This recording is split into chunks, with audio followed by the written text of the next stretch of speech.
Assalamualaikum warahmatullahi wabarakatuh. Ketemu lagi, dengan saya, HG Sultan Adil, di acara Ngulek Cabe RS, ngupas lepas kiriman catatan Babeh Ridwan Saidi. Pagi ini, Babeh tidak mengirim cabe RS, tetapi mengirim foto dan video beliau, yang kemarin ikut demo dalam memperingati Hari Pahlawan. Jadi pagi ini saya, hanya akan menyajikan video, dan foto beliau, saat mengikuti demo, tanggal 10 November kemarin. Berikut video dan foto dari beliau. Demikian Ngulek Cabe RS hari ini, sampai jumpa di acara Ngulek Cabe selanjutnya.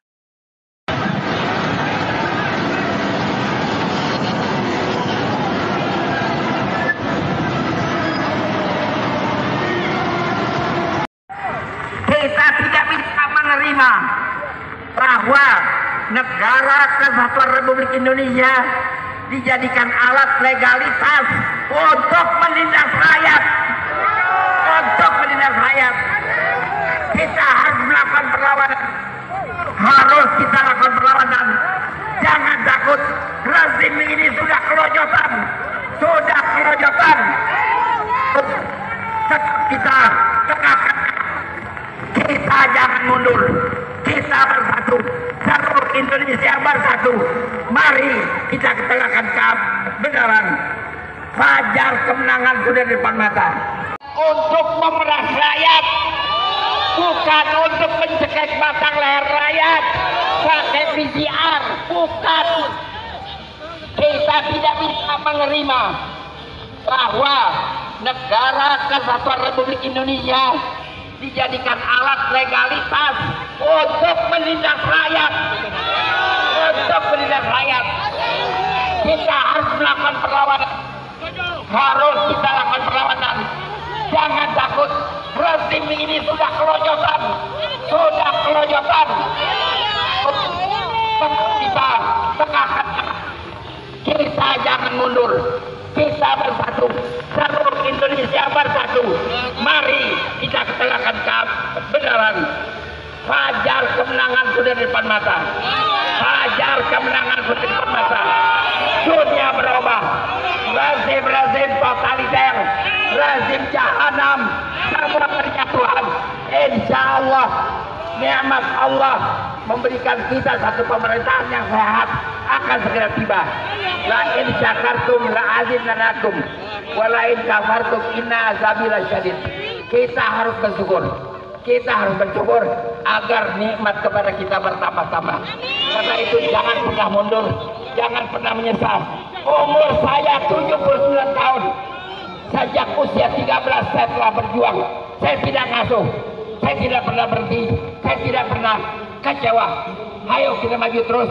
Sebelum saya mati, saya ingin menyaksikan tidak ada rakyat Indonesia yang ditindas lagi. Tidak ada rakyat Indonesia yang diperas lagi atas nama apapun. Ya Allah, berikanlah perlindungan-Mu kepada rakyat Indonesia yang lagi dizalimi. Ya Allah, berikan perlindunganlah kepada agama-Mu yang di Indonesia diejek-ejek, agamamu ya Allah diejek-ejek. Karena itu kita siap. Apakah sudah siap? Siap kita terus lakukan suara keadilan. Yang Rabbana atina fid dunya hasanah wa fil akhirati hasanah wa qina azabannar. Wal afu minkum. Wassalamu alaikum warahmatullahi wabarakatuh. Amin. Merdeka warahmatullahi wabarakatuh. Merdeka. Baik. Yang menarik pula, apa yang terjadi kemarin dalam rangka memperingati Hari Pahlawan, Bunya Syafi'i Ma'arif, membuat sebuah tulisan yang mengungkapkan keprihatinan beliau, atas apa yang terjadi di Indonesia saat ini. Berikut isi tulisan beliau, yang berjudul Mentereng di luar, remuk di dalam.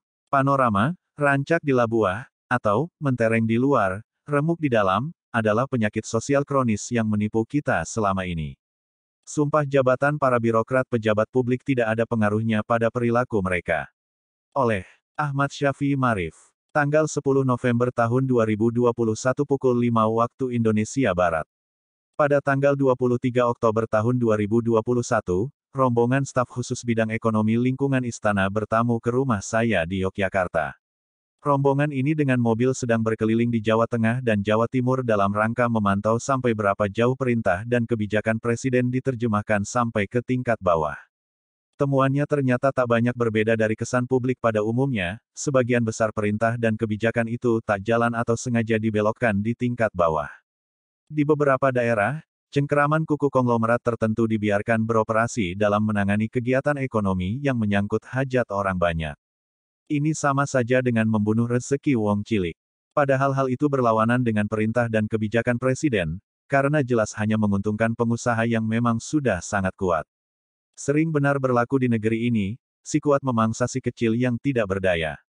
Permainan predator. Untuk jelasnya, inilah temuan tim staf khusus bidang ekonomi itu tentang betapa kejamnya permainan konglomerat predator itu. Untuk beras, padi terjadi di beberapa wilayah Jawa Timur, seperti Lamongan, Bojonegoro, di Jawa Tengah, terjadi di Kendala, Pemalang, dan beberapa kabupaten lainnya. Cengkeraman ini mematikan penggilingan-penggilingan kecil yang memiliki modal terbatas. Untuk jagung, juga sudah merambah ke sentra-sentra produksi jagung di Sumbawa, Jawa Timur, Jawa Tengah.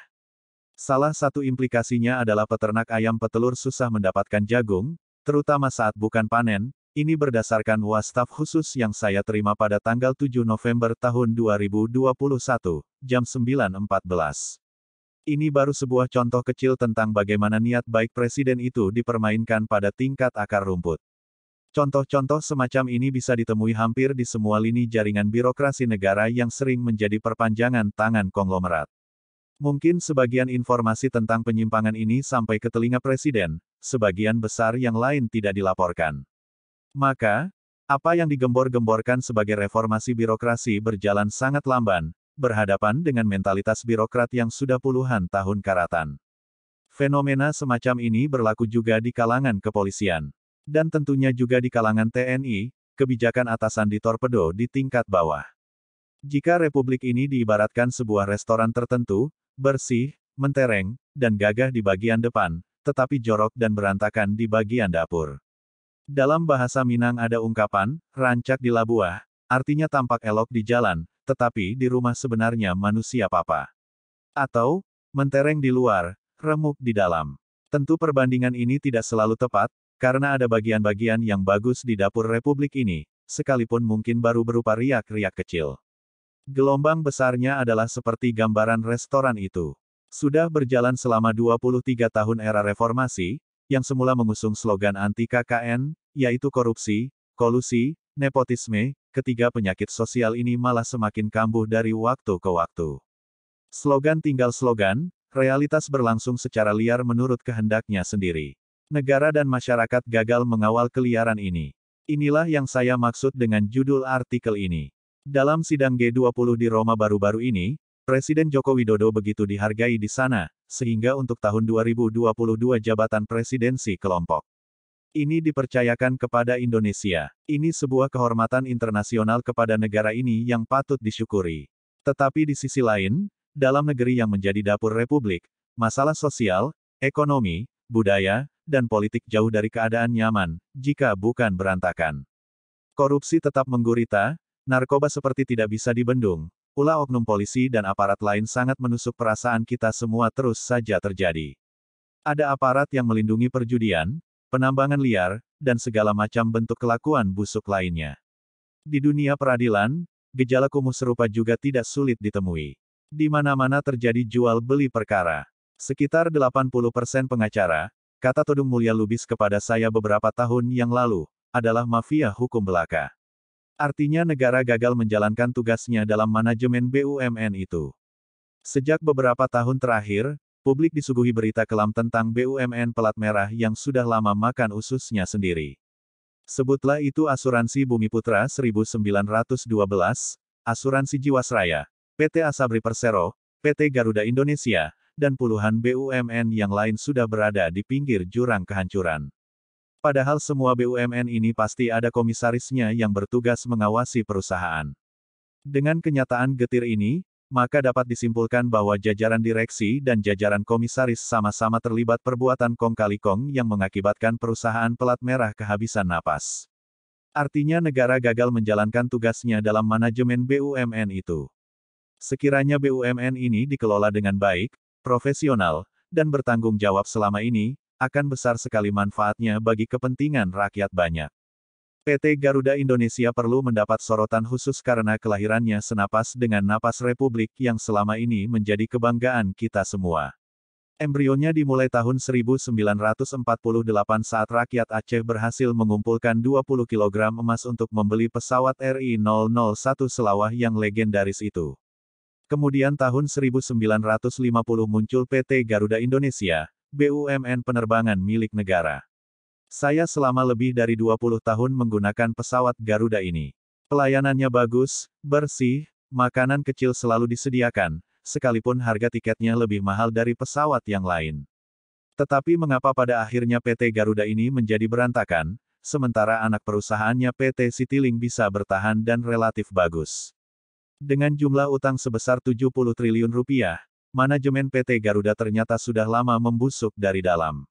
Lagi-lagi seperti wajah restoran di atas sebagai bagian dari wajah Republik yang bagian muka dan bagian belakang berbeda seperti siang dengan malam. Di depan terang benderang, di belakang suram, kelam, dan pengap. Pada skala yang lebih mendasar, lembaga koperasi yang disebut-sebut sebagai bagian yang menyatu dari pelaksanaan Pasal 33 UUD 1945 sudah sejak proklamasi dibiarkan mati suri. Sering disebut sebagai sokoguru ekonomi kerakyatan, tetapi nasibnya seperti pohon kerakap tumbuh di batu, hidup segan mati pun tidak mau. Panorama, rancak di labuah, atau mentereng di luar, remuk di dalam, adalah penyakit sosial kronis yang menipu kita selama ini. Benahi dapur sendiri. Kegetiran ini telah lama mengundang pertanyaan besar, apakah pola pembangunan bangsa dan negara ini mau berpedoman kepada UUD 1945 atau konstitusi ini hanyalah dipakai sebagai tameng untuk menutupi keganasan sistem de facto neoliberalisme yang mengkhianati seluruh ruh Pancasila dan UUD 1945. Panorama, rancak di labuah, atau mentereng di luar, remuk di dalam, adalah penyakit sosial kronis yang menipu kita selama ini. Sumpah jabatan para birokrat sebelum diangkat atau menjabat sebuah posisi seperti tidak ada pengaruhnya dalam mengawal dan meluruskan perilaku mereka sebagai pejabat publik. Kebiasaan ABS dan AIS, asal bapak senang dan asal ibu senang, yang memuakkan masih saja setia bersama kita sampai hari ini. Ini adalah perilaku culas yang menutup realitas hitam yang sebenarnya. Akhirnya, selamat buat Presiden Joko Widodo yang semakin dihargai di tingkat global, tetapi tengok jugalah suasana dapur Republik kita yang masih kocar-kacir dengan wajah suram. Sebenarnya beban Presiden akan semakin ringan sekiranya para menteri dan pejabat di bawahnya mau bekerja dengan baik, jujur, dan penuh rasa tanggung jawab. Tetapi nilai inilah yang terasa semakin mahal sekarang ini. Ahmad Syafii Marif, Ketua Umum PP Muhammadiyah tahun 1998 sampai tahun 2005. Editor, Sri Hartati Samhadi, Yohanes Krisnawan. URL. Demikian Ngulek Cabe RS hari ini, sampai jumpa di acara Ngulek Cabe selanjutnya.